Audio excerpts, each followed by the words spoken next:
All right, I'm fitting some Acerbis, Acerbis, whatever, uh, Rally Pro handguards on a Husqvarna 701. This one's a 2023 model, but I don't think they've changed a whole lot recently, at least. Um, and I've put a few grips on things over the years. This is not the first rodeo for me, and I've learned a few tricks along the way that makes it a little bit easier, and thought I would share it because if you've never done this before, there's a lot of ways that you can't really cause yourself a huge problem, but there's a lot of ways to sort of do things poorly and make them not fit well or make them bound up on the bars or that kind of thing. So, what I like to do first, we'll take a look at the instructions, and universally they suck because we're dealing with universal parts and they have to try to fit everything. But I like to look at the parts list up here. We'll make sure we already made sure I got everything in the bag. That's good. If we look at the instructions, yada yada, find the bracket, right? Just like you'd expect. It goes on the handlebars, and you got the bar, and then maybe a spacer. We'll get into that, and then the clamp for the end. Now I can look up here, and I know that the brackets, these things, are part number B, part letter B, part whatever B, and it says there's two of them. So I know there's not a left and a right. Otherwise, there would be like a B and a C, which makes things a little simpler. Next thing you got to do is figure out if you need to use these spacers that come with them, which is part number D and E.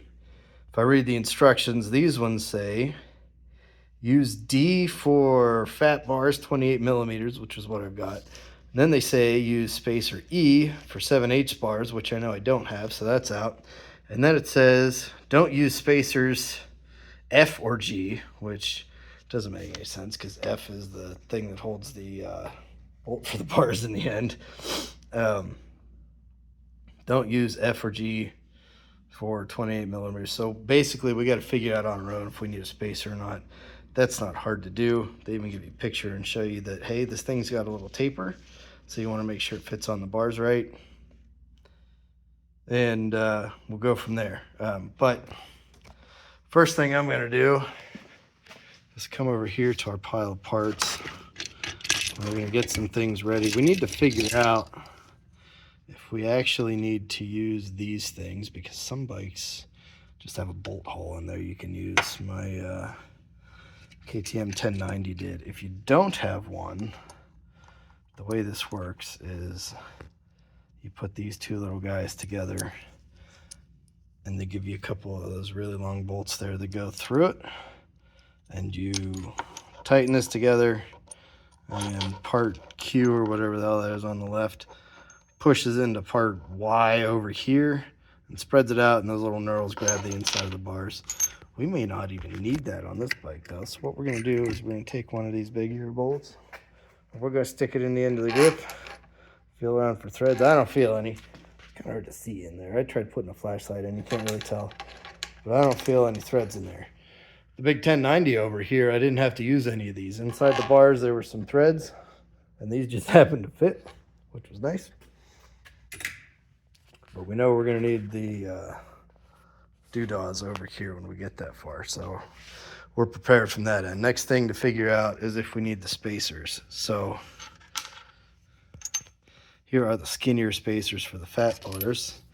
You can tell they're a lot different than the bigger spacers for the 7/8. So we'll get that out of the way so that we're not accidentally picking up the parts that we don't need. Now we're going to take one of these over to the bars. We're going to figure out where that wants to fit. You can see, if you look at it this way, there's a bit of a taper on it. So on the clutch side bar, it's going to go like this, with the wider end towards the triple clamp and the narrower end towards the grip. So let's come over here. Slide that on, and I can see I've got some air gap over there, so that's too far down. I've got to get this guy to right about there. It's hard to see on the camera, but you can see there's not a ton of gap in there. This will squish a little bit when you clamp it in. So I would have to get this to right about there, which is even with that boot here. if I wanted to use the spacer, or if I needed to use the spacer. Next step, I've got my left side hand grip. I know it's the left side hand grip because it's got letters on it, and I would imagine that the letters go upwards so that you can read them and not upside downwards so that you can't. And I've got one of the clamps loosely screwed into the end there. You can see it's just barely in, so it's got a little slop to it. I'm gonna take this and slide it under the cables. I'm gonna scooch it up. That's right about where that spacer was sitting. And if I hold things square on that end and come down here, we got about a 1/4 inch air gap.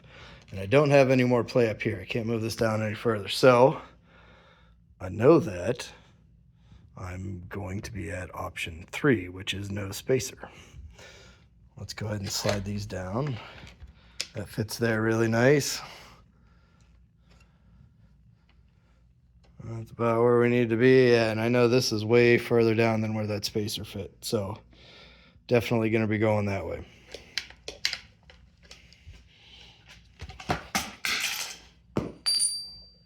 Well, I guess those can stay there for a minute. Next thing to take a look at, the next thing to take a look at are our clamps.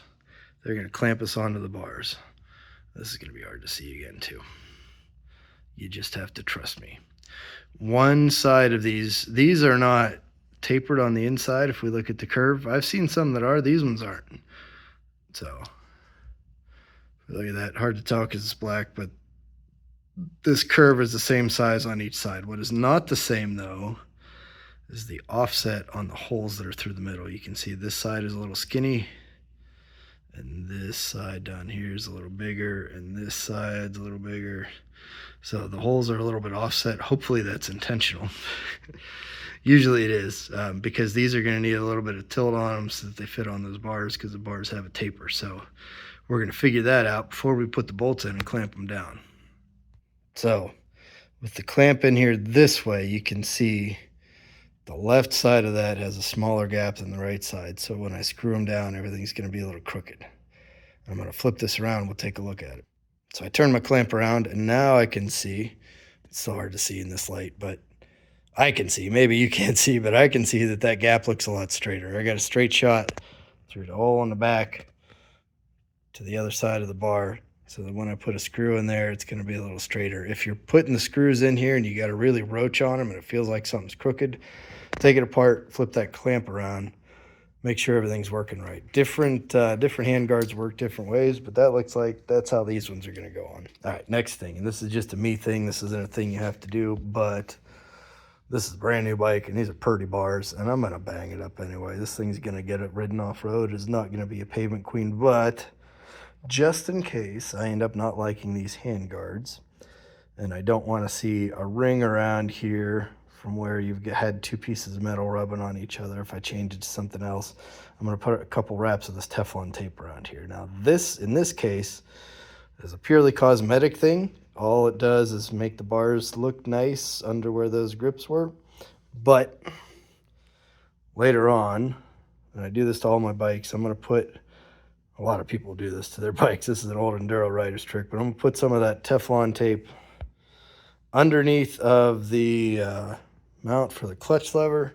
I'll put some under here on the brake side too. And the idea is you put that on and then you tighten these up just enough. The tape will hold them. They'll add a little bit of friction. You tighten these up just enough that right now I can't move them. That if you did bang the lever, maybe something came up underneath your handguard or whatever, it would let this roll back and forth as opposed to breaking something. Because if it won't move but needs to move, it'll break. If it needs to move and is able to move, then hopefully it'll move before something gets smashed. All right, there we can see that tape's going to give us just enough of a barrier in there to keep it from rubbing on the bars too much, hopefully. If it doesn't, whatever. Not the end of the world. This is, like I said, just a me thing. Makes me feel better. I don't buy new bikes too often, so, I do what I can to keep them nice, even though they're going to get scuffed up anyway. So next thing, we're going to loosely put the two bolts that hold in our bracket in the orientation that we looked at before, and then we'll move on. One other note about these, different people think different things. Personally, I always put a little dab of anti-seize on bolts for things like this, and I've never had a set of handguards come apart. There's enough tension on those when you get them together, those bolts aren't going to rattle loose, but you might want to remove them someday, and a little dab of this may save you some frustration. All right, I've got these 2 screws started in there. We do not want these tightened down yet. We're going to tighten this just enough so that it's got a little bit of a grip on there so it stays kind of where I want it, but I want to still be able to move it because we want to get the whole handguard on there and get everything lined up before we start tightening things down. Also, when you tighten these, you want to tighten the bottom a little bit and then the top a little bit and go back and forth and try to keep the gap the same in between the two. All right, back to our instructions. Next thing we're going to do is put these little jobbies in that hold them in on the ends. And if we read them, they say, here we go, larger internal diameter than 18 millimeters fit the spacers L and I, yada yada, on the expander. We can test whether we need these or not pretty easily. We're going to put the thingy on there. Doesn't fit. Okay, well, I guess I don't need the thingy. Let's take it back off. All right, now here's where things get fun and where you can save yourself some headache if you're ready ahead of time. The way these things work is that you thread a long bolt into whatever this thing is called on the end. I think the instructions say that's an expander. But the bolt goes into here, and then these two engage, and then this guy pushes these out. What you got to be careful is that this guy, when you put these things in, does not end up all the way down here in your handlebar, because this is hollow all the way through. At least this one looks like it is. So if I just shove that little guy in there and try to fish the bolt through and get it, probably what will happen is I'm going to push it all the way down there, and then I'm going to be having to grab this little guy. Now, some of these things are made out of steel, and they're magnetic enough that you could fish a magnet in there. This one is, so I'm lucky. So if I lose this inside my bars, I can get all the way down there and get them with something like that red guy up there, long skinny magnet doodad. But I've seen some of these, usually the fancy pants ones, that are that really good stainless steel that a magnet won't stick to, or maybe even aluminum. So what we're gonna do to save ourselves some ball aches here, we can see this end has kind of like a keyway there. That fits inside the end of the grip, like that. All right, I can put that in there and it kind of notches in. So what we're gonna do is get this thing ready, put the grip on like this, put the bolt through it, and keep everything together kind of loosely. Get all that on the bike and snug it up just enough that it's all held together, and then we'll tighten it up later. But what you don't want to do is just take these two things and try to put them together and shove them in the bars, and then put the guard on and then put the bolt on afterwards, and then you're trying to, while all this is in the bars, fish the bolt down there and engage the threads on this thing. It won't work. It's gonna suck, and you're gonna be fishing that little guy out of your handlebars if you try that. All right, so I've put everything together, and I've got it just enough so that, just thread it on just enough that whatever that thing's called, so your little notch is just barely in the expander there. That way I know that I'm not pushing this apart yet. It should slide in the bars easy, and then when I start tightening up the end of it there, it's going to pull everything together. All right, so we've got our handguard fitted. Next thing I'm going to do is very carefully very loosely put the screw that holds the guard onto the clamp there in, but we still want everything kind of loose at this point. All right, there's everything loosely together. I wanted to mention, I forgot on the video, I do not put anti-seize on the part that goes in the grips. I have had those rattle loose before, so I put those together dry. I don't use Loctite. I just don't use any lubricant on them. This guy over here does, though. Basically, the screws that go into these aluminum brackets, that's what you want your anti-seize on. So now I've got everything loose. It's got a little play in it, and I can look and I can adjust things and move things around figure out where I want it to live. That's about right. It's over here protecting my lever. There's enough handguard up here to protect me from roost or whatever. Not that I'm going to see that for what I do, just out riding trails. By the way, I did a different video that explains why this shit's on there. It's because Husky's OEM handguards are weird, and I don't want to talk about it. I'm going to put something better here, so don't razz me. So we'll get these about where we want them, and then we just kind of gently snug things up. I snug these last. I'm going to tighten up here. I'm going to tighten this, and then we'll tighten those down. Okay, I've got the handlebar end snugged up. I've got the end of the bracket snugged up. Last thing to do is come over here to our clamp, and we're going to do one side. There's about a half a turn. I already had these even before.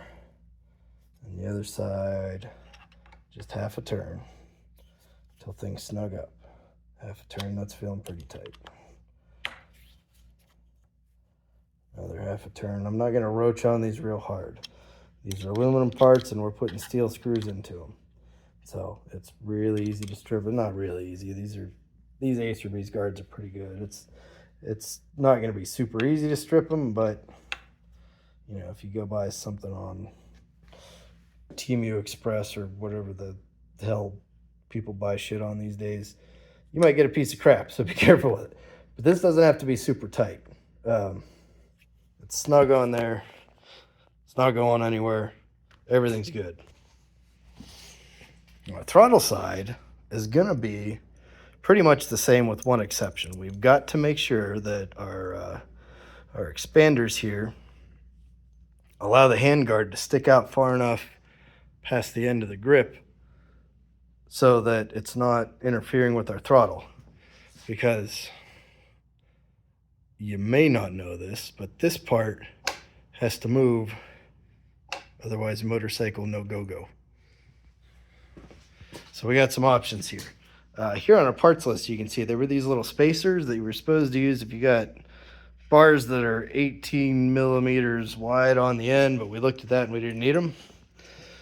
However, there's another use for these too. We can slide this down on here and it'll space this end out a little bit. Let's see if we're going to need them. So if I come over here and I put this in there, that does not stick out too far past the end of the grip. This rubber on the grip is going to push against the edge of the handguard and make our twisty go-go knob hard to move. So we're going to put this guy on here. Let's see what happens then. Come on. There we go. Maybe that'll help. Ooh, look at that. See how we're sticking out a bit? That feels to me like it's still going to move freely. We may have to get a utility knife in here and open up the end of the grip a little bit too, just to make sure everything's spinning freely. The important thing though is when you get to the throttle side, make sure your throttle's not sticky. Make sure it can still move free. Another way you can fix that is to move everything down that way to give yourself a little more clearance so that the end of the bar is sticking out past the end of the throttle. Now, I like where everything is sitting right now. I like to be able to get my hands all the way out as far as I can to the end of the bars. So if spacing this out works, that's what I'm going to do. If it doesn't, then we'll just loosen this, kick her down there just a tiny little bit. But the important thing is just make sure you don't bind that up. Otherwise, everything's the same. So, yeah, have fun and don't crash or whatever.